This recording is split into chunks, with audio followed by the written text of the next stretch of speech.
Test one.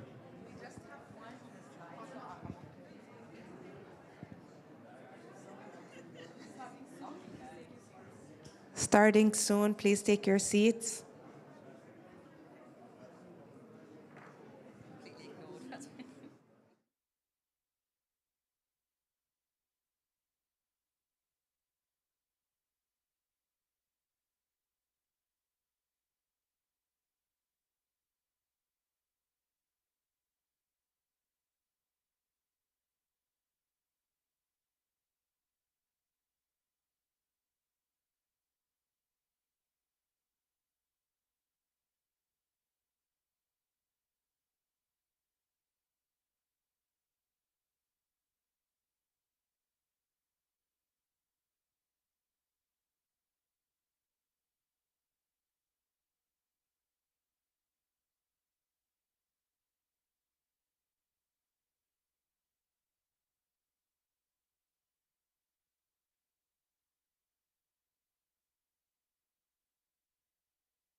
Starting soon, please take your seats.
Good morning, and I can feel the excitement in the room. Welcome to this press conference. It's a short one, right? So please stay with us. There's been many excellent announcements on food at this COP this year, specifically the Emiratis Declaration on Sustainable Agriculture, Resilient Food Systems, and Climate Action. And today, we are going to have one more very important announcement. And this is a partnership between the World Economic Forum and the UAE to build a food innovation hub, right? This complements the other hubs that we have around the world. We have one in Africa, in Kenya, Vietnam in Asia, India, EU, as well as Colombia in Latam, right? So with UAE joining this network, I think we will completely strengthen the efforts globally on food innovation systems. The Food Innovation Hub will focus from farm to fork, from production to distribution and logistics, and to the consumers, to the distribution and the consumption end. And really with three objectives in mind: how do we make food healthier and more nutritious? How do we make food more accessible and affordable? And finally, also environmentally sustainable. And here I really want to thank Minister Mariam, Dr. Abdul Karim, His Excellency Syed Al-Abte, and all the officials in the UAE government for your leadership on this. And this would also not be possible without all the multi-stakeholders that are involved, and I'm very delighted that we have the philanthropic organization as well as leading corporates who will help to anchor and support the efforts. And without further ado, if I may, welcome Minister Mariam to give her opening remarks. Minister.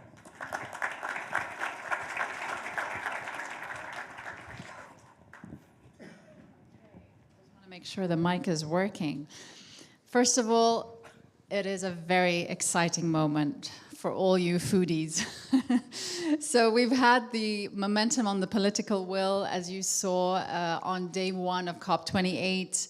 I was so thankful to all our partners that we've been working with so closely over the past few months to get that political will going. 134 countries endorsed for day one on the UAE Declaration for Sustainable Agriculture, Resilient Food Systems and Climate Action. So that was a milestone moment for food, and getting us on center stage on day one of COP28 was also a milestone moment. So, thank you.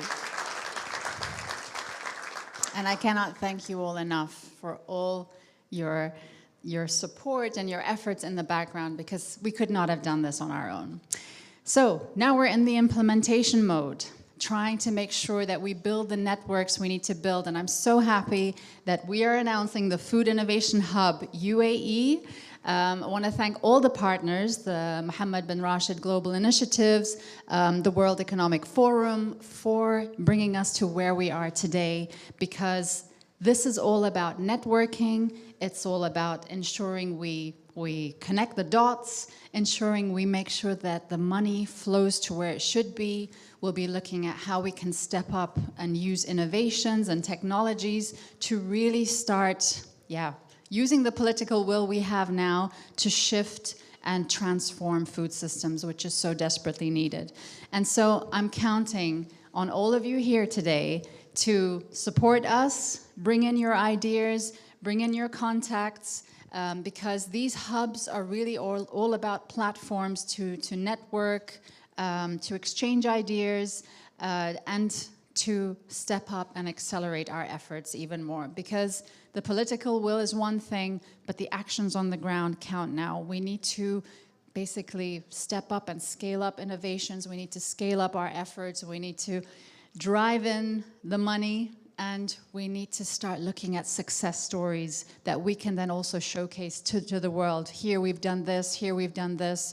We've affected this many smallholder farmers. We have changed in processes when it comes to food processing. We have changed how food is transported logistically. So many ideas, because the food systems is a real complex and a very, very diverse space. So I want to thank you all for being here with us. Thank you for your positivity, and let's get to work. So looking forward to it. Thank you. Thank you. Thank you, Minister Mariam. And farm to fork, innovation to implementation. I now have the pleasure of inviting Dr. Abdul Karim, who's from Chief Executive Officer of the Mohammed bin Rashid Initiatives, MBRGI. Doctor, please. Thank you. Assalamu alaikum wa rahmatullahi wa barakatuh. So the Mohammed bin Rashid Global Initiatives, we have 5 main pillars. I'll mention 2, which is related to the Food Innovation Hub. We have the humanitarian aid and relief, and we have the innovation and entrepreneurship. So when we talk about humanitarian aid and relief, we have the 1 billion meals endowment, where we really moved from emergency to sustainability. So we support all the sustainable initiatives in food innovation, like for sustainable farming, sustainable irrigation. So for us, the partnership with World Economic Forum is straightforward, because we would like to see more of this innovation here in the region. Being myself as a medical doctor, food is very important. You know, it's you what you eat. So having healthy, nutritious food, not only for us, but even for the whole world who cannot afford through a very sustainable and innovative way is very important. So I would encourage all of you, please, to participate and be part of this movement. I had a discussion with Mr. Shiraz about for IFCO, they have building a new factories where there is research and development there. So please, all of you, wherever you can sustain and develop more food technologies, you are more than welcome to come and support us. I wish you all the best. Thank you. Thank you. I'm now delighted to invite the 4 representatives from the corporate sector who are going to join me on stage to share their reflections. It's so important to have corporate partners in the Innovation Hub because they are the ones who know how to bring the money. They know how to operate and implement at scale. So if I may now welcome the 4 gentlemen on stage. We have Mr. Hani Wais, Chief Executive Officer of the Masjid Al Fatam Retail Group. Mr. Rizwan Ahmad, who is the Executive Director of IFCO Group. Anud Vandenberg, who is the Group Chief Executive of El Dara Group. And Peter Nicholas, Chief Operating Officer of Abu Dhabi National Hotels Campus. So if I may start with Mr. Hani Wais. Could you just share your reflections from Masjid Al Fatam's retail's perspective? Happy morning, everyone, and very delighted to be here. And thank you for this great partnership, Doctor, and Your Excellency for your sponsorship also. From Masjid Al Fatam Retail, we are extremely happy to be partnering and leading on that front. Food innovation is something extremely important for us.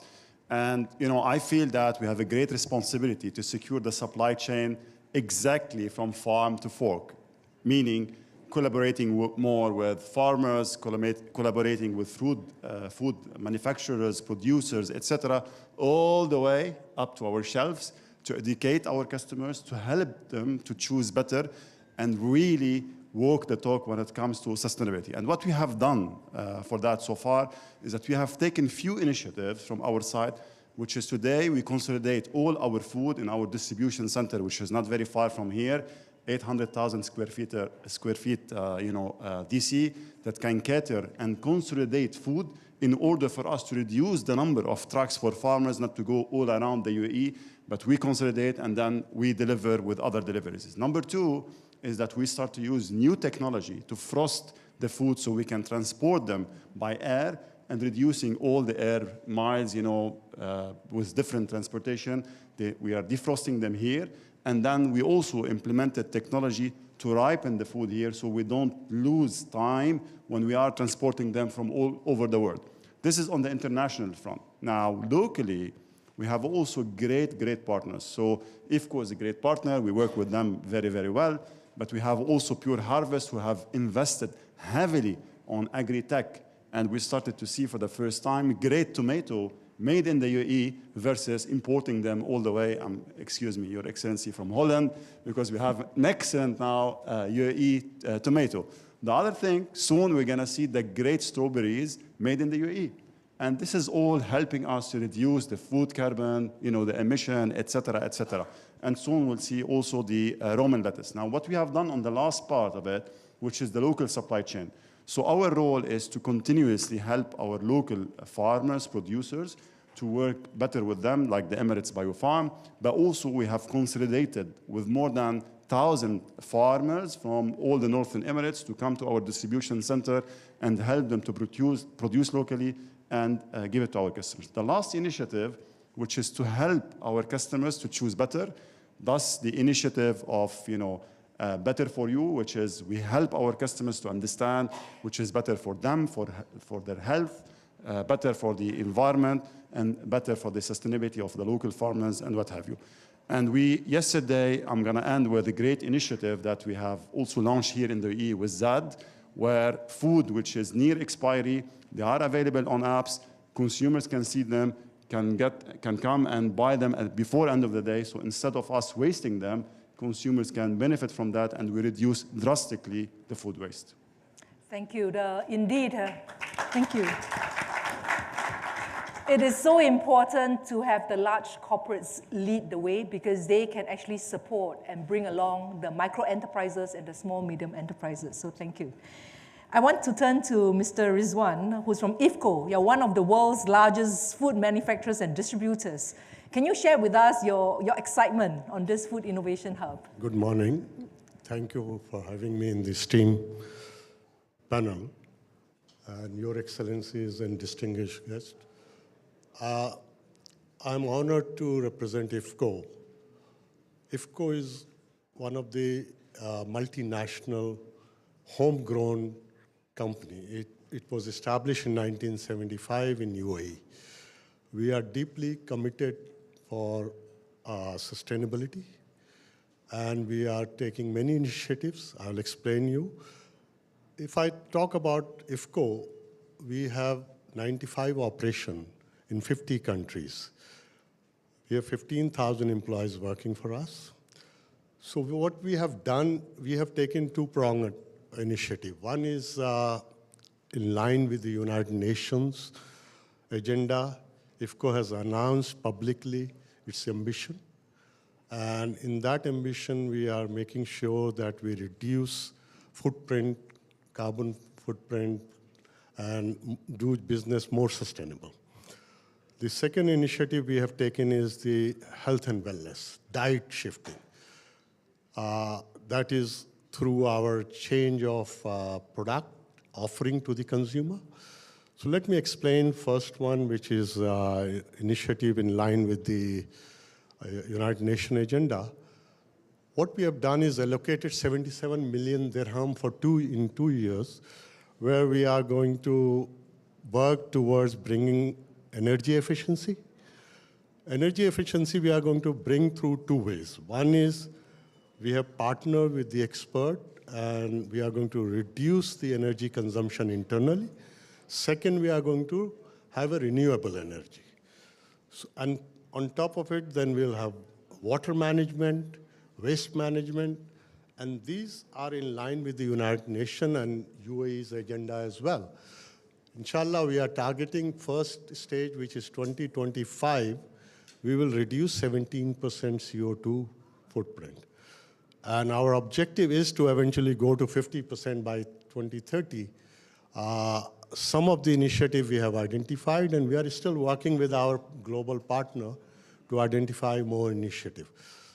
If I look at the other area, which is health and well-being, so IFCO has taken a big step by introducing first ever in GCC 100% plant-based meat product, Thrive.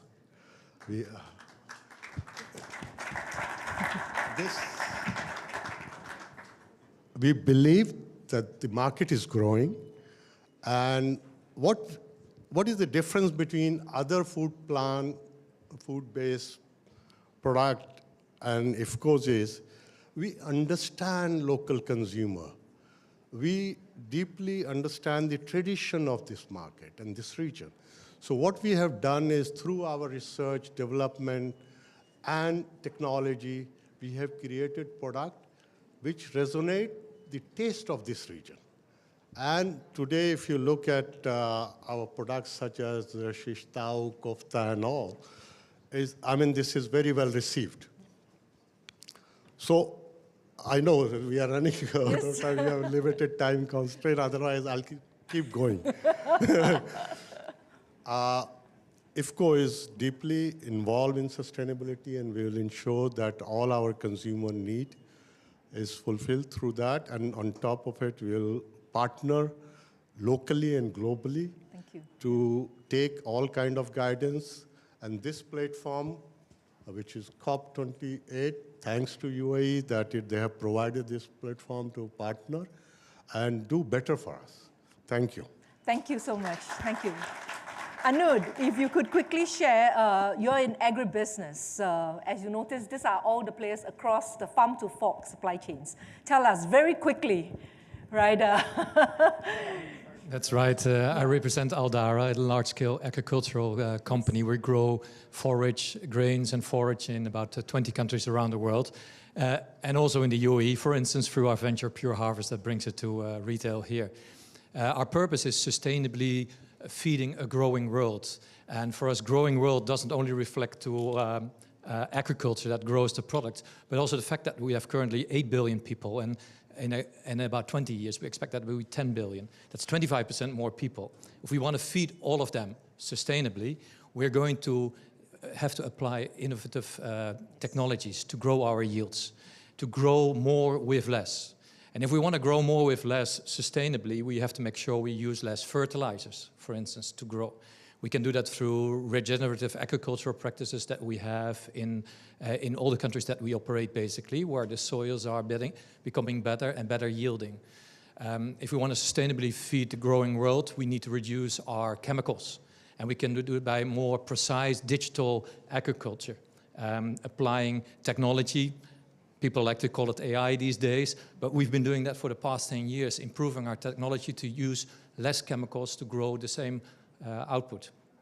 And for us also very important in countries like the UAE, but also in Egypt or Namibia, Morocco, where we operate, is to use less water. Water conservation will be extremely important if we want to continuously feed these 10 billion people.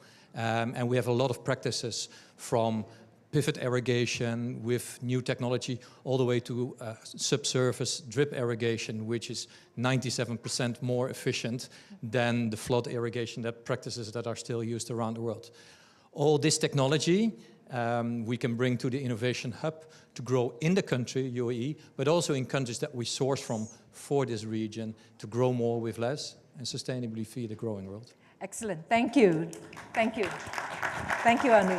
And last but not least, Peter, tell us about Abu Dhabi National Hotels. What are your plans? Thank you. Thank you for inviting me this morning. I feel honored and privileged. Abu Dhabi National Hotels was started by Sheikh Zayed, the father of the UAE. So we feel it's in our DNA to assist the country in their sustainability drive. So that's very important. Compass Group, the joint venture company, a FTSE 100, again, very committed to sustainability, not just in the UAE, but in all their countries. So we're working closely with the Ministry of Climate Change and the Environment to help promote local farmers. But it's not just what they produce. We want to make sure that the commercial model works end to end. So they're producing and we are undertaking to buy as much produce as we can to help sustain them and also sustain the local economy and play an important part in that. In terms of food waste, a topic close to all of our hearts, we're trying to work with our major clients across the UAE to educate them on this journey to expect less. Buffets, they all look wonderful, but let's do live cooking stations where we're cooking to order more and batch cooking instead of just putting an array of food out. Mm-hmm. And then we look at dishes, what can we utilize? We take data to ensure we don't overproduce, to ensure that wastage is at a minimum. But sadly, whether it's plate waste or production waste, there is going to be an element of it. So here, what we've been doing over the years is looking at converting food waste into compost. So it goes back into the land to help produce the products for the following year. So we're really looking at minimizing, which in a way also talks to reducing carbon footprint. And then on logistics, can we use electric vehicles to do deliveries across the country rather than the traditional fuels that we use? So a lot of work ahead. The Ministry of the Climate Change have been very supportive and we're very grateful and proud to be working with them. And we're looking forward to a very exciting future, which is in our hands. Destiny is in all of our hands. Thank you. Thank you, Peter. Yeah. I think you get a message. This will not just be a local hub or regional hub, right? It will be a hub with global impact and leadership. So congratulations and thank you all for being with us today. Thank you. Yeah. Thank you all. One more picture. Oh, sit down.